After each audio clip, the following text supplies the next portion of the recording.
Mga ka-wonders, ito nga pala ang Shimizu Island ng Il Nido, Palawan. So, ito yung tubig dito, akala mo swimming pool.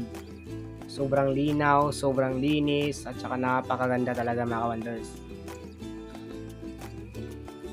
So, ang Shimizu Island ay pangalan ng Japanese divers na namatay sa isla nito.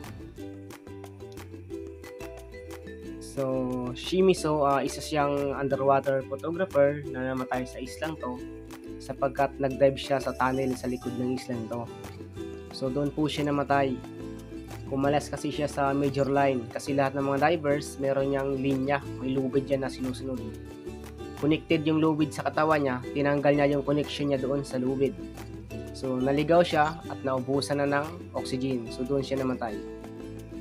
So, mga ka-wonders, ang eksaktong location nito ay Shimizu Island. So, pag magtutur kayo dito, Tour A, sabihin nyo Tour A. So, napakaganda po nito mga ka-wonders.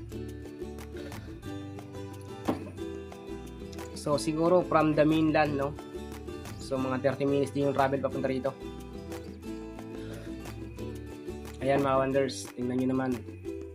Ito yung mga bangka na ito yung mga ginagamit ng mga island vendors sa pagtitinda sa island. Kasi nga, iyan yung hanap buhay nila.